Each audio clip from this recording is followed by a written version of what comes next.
Welcome back to Story Behind the Story here on KZLX, X106, and KNWT Channel 8.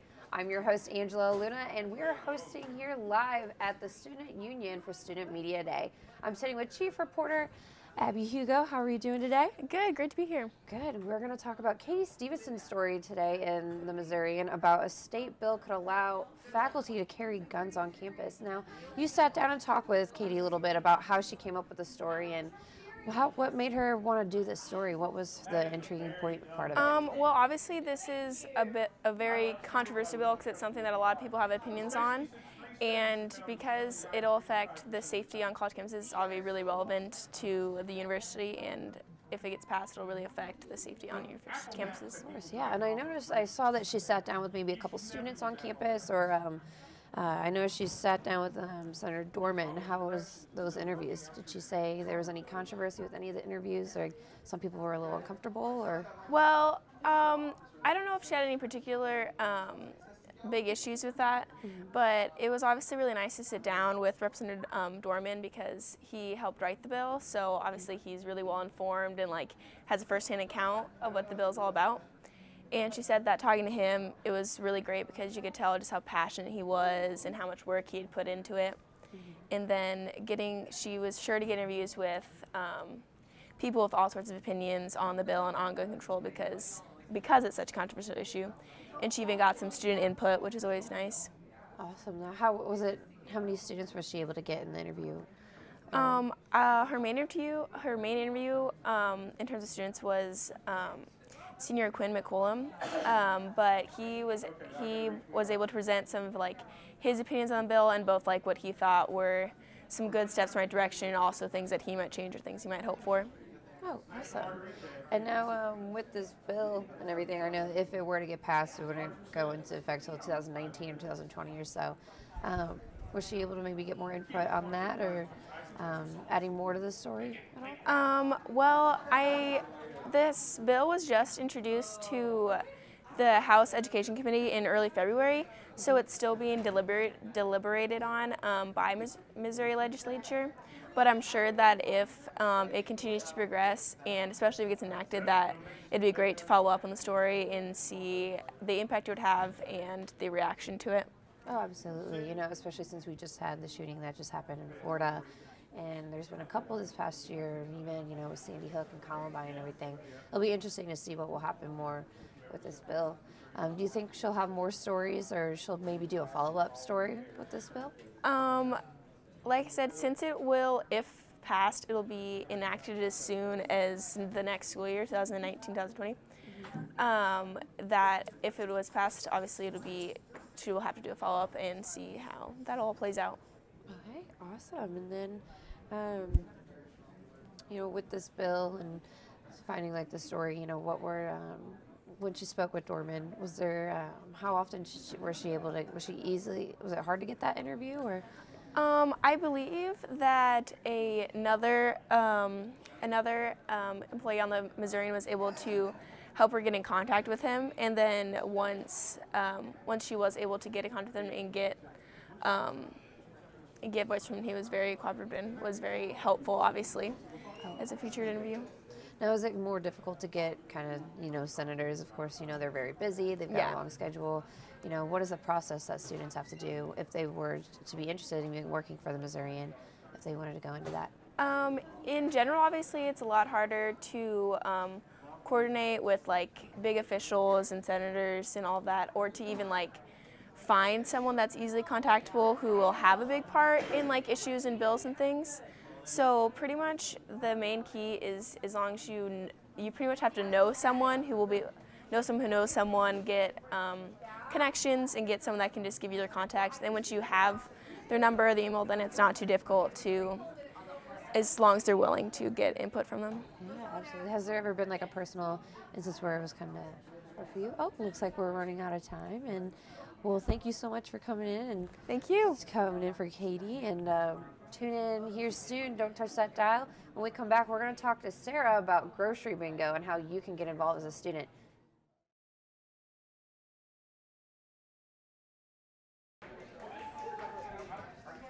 All right, welcome back to Story Behind the Story. We're broadcasting live here at the Student Union for Student Media Day. I'm your host, Angela Luna, and I'm sitting here with Chief Reporter Sarah. How are we doing? I'm doing good.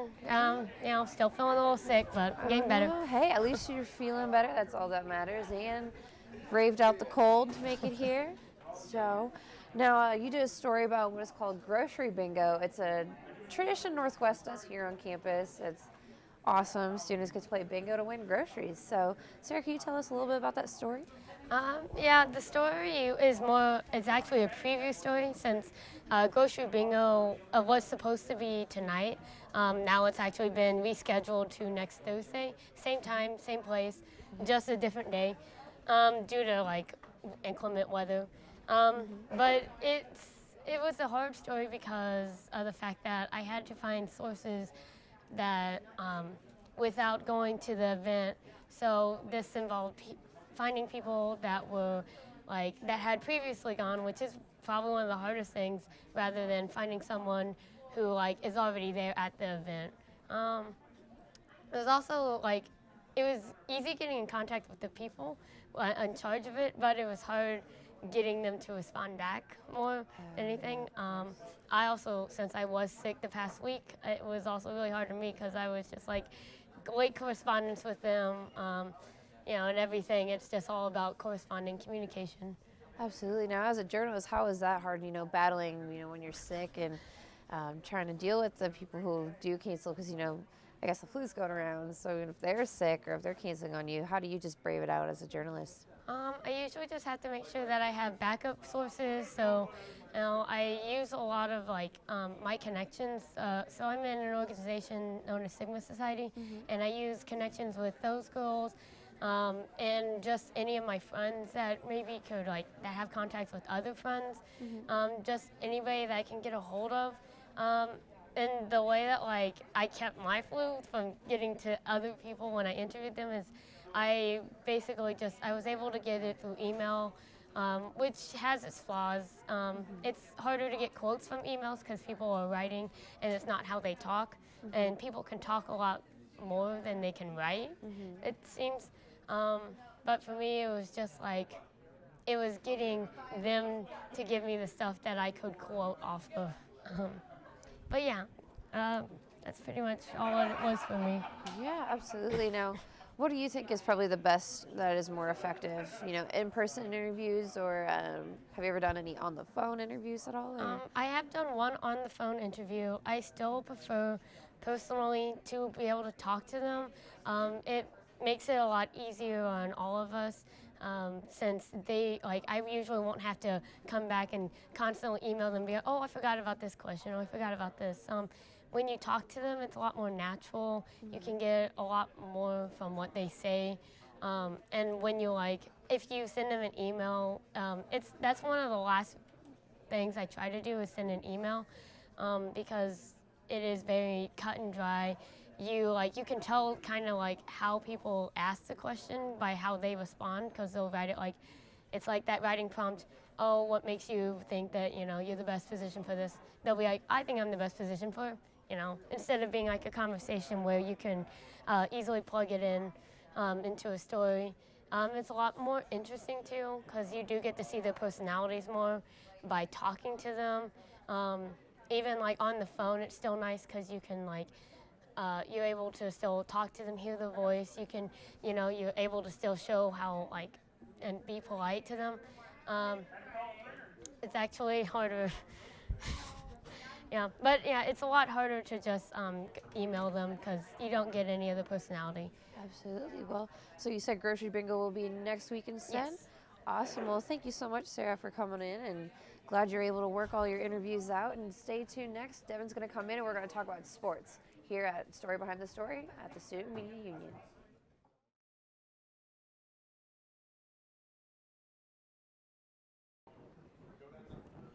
And welcome back to Story Behind the Story here on KZLX and KNWT Channel 8.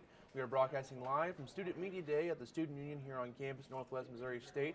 I'm Devin Albertson, the sports director at KZLX, and I'm joined by Northwest Missourian sports reporter Andrew Wagley. And Andrew, your story this week is the Lions continue to tame the Bearcats as Northwest Missouri State men's basketball team lost to Missouri Southern on senior day 73-70, snapped a MIAA record 49-game home winning streak.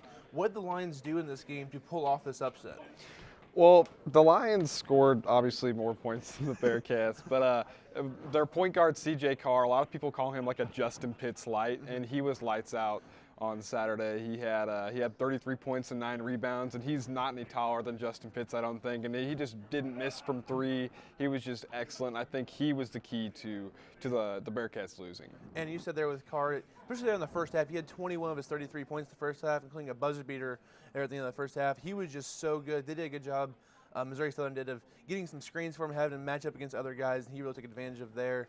And then I know you told the story a little bit during your game recap last week about McCollum, talking about the second chance points Missouri Southern got, and they outscored Northwest 12-4 in that category. What did Coach McCollum say about the second chance points? He just said the offensive boards that the Lions were getting, it's just the Bearcats weren't hustling enough. Brett Doherty got into foul trouble, so that didn't help him in, and then Chris got injured, so that didn't help him either on the boards. But it was just a 3-point game, one ball bounces the other way, it's a different outcome, but those boards, obviously 12-4 on the offensive boards was the difference in the game. And this Lions team has beaten Northwest 3 of the last 4 times, you said there in your story. What is the team morale and a mindset going into the last 2 MIAA games this week at Lindenwood and at Lincoln? As McCollum said in the press conference, the goal is just to beat Lindenwood right now. With the injuries, it should happen, I still think.